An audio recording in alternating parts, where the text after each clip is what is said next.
JP Morgan is a very interesting stock. I think they have the best bank CEO out, Jamie Dimon. He made the firm what it is today, and let's look at it if it is a buy. Normally, we would look at free cash flow, but that's not possible. You can't use free cash flow for banks because of how they work. Instead, we need to look at earnings per share, and we can already see since 1994, constant earnings per share growth. Of course, financial crisis slightly down, but otherwise stable growth overall, and they're still benefiting from getting First Republic. Now, then you obviously think, you have a good bank with a great CEO, with a great history, trading at 12 times forward on my earnings. And you would think, that seems like a buy. I mean, you have a 2.25% dividend, and they've been buying back shares like crazy ever since 2008. Well, it is very hard to value banks, because a lot of the times, you can't just look at the earnings per share developing and say, this is cheap, this is not. As an example, let's take Citi. All the way from 1994 to 2006, they had fantastic growth.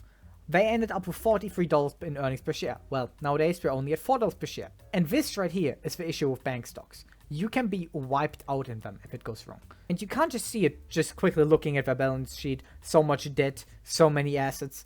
The book value per share was growing until 2008. So by just taking a look at the book value, you couldn't have determined if this bank was cheap or not. You really need to look into what are their positions, what are their assets, what are the risks with them. And with those big banks, it's very hard to see. A smaller bank, New York Community Bank Corp, which is currently under distress, you can kind of see it. But you can see what the assets are in New York. They're very heavily focused on commercial real estate, their office, and that is under distress. But bigger banks like JP Morgan or Citi Bank, you cannot see what they are like. It is way too big. Now, one good thing to look at banks is how did they withstand crises. For example, at Citi, we could see they had to dilute you crazily during 2008.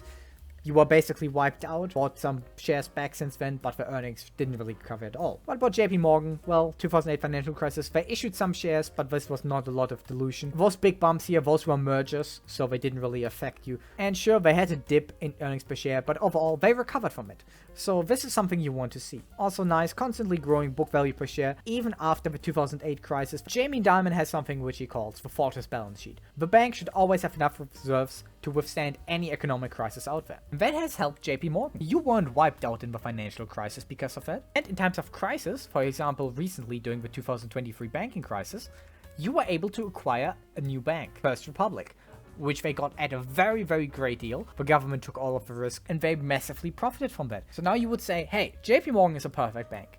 And JP Morgan trading at a 12 PE ratio, that must be cheap. I must be getting a great return here. The bank has always traded at a PE ratio from 7 to 15. So, yes, there's some upside if you think JP Morgan currently deserves a 15 PE ratio.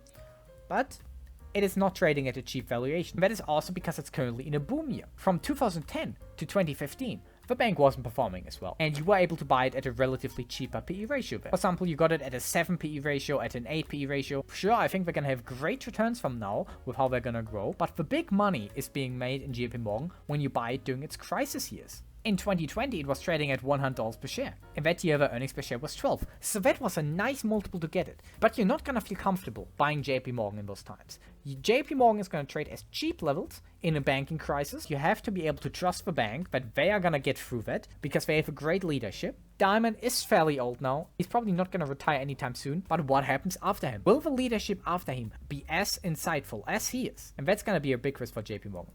Now let's see what would we be willing to pay for JP Morgan today. If we're gonna value JP Morgan, let's take $16 in earnings per share. Slightly below what they have right now, but we want to have a nice margin of safety. Growth rate for the next 5 years, 8%, after that 7%. Historically, they have grown at 9% per year, but if a company gets bigger and bigger, it's going to be harder for them to grow. A lot of this is going to be in share buybacks. They buy back a lot of shares, but also some natural revenue growth. And of course, occasionally when they buy another bank. 12 multiple, very average from what they have been trading at historically. Payout ratio of 30% with a little deduction to taxes. We'll come to a valuation of $181 per share. Slightly less than their current value of $204. We would currently get around an 8% return if we believe his assumptions. Now, what if it goes better? 10% growth plus 9% after that, and they get a slightly higher multiple of 13. Well then, yes, then it's a decent buy at $224 a share. But of course, it can also go worse. Sometimes they have areas where they stagnate a bit. 5% growth, basically only share buybacks, a little bit of revenue growth. 10 multiple, we would come to $129 a share. If this were to happen, if JP Morgan would go into a few years of very little revenue growth, mostly just buybacks, I think this is one of the companies where you still have to buy. It won't be like a screaming buy, but if the management team is still very competent, they're still looking long-term and not for short-term gains, I think this will be the time to buy JP Morgan. I'm gonna put it on my watch list, but I'm not gonna buy it. What do you think about it? Write down below. Have a good day.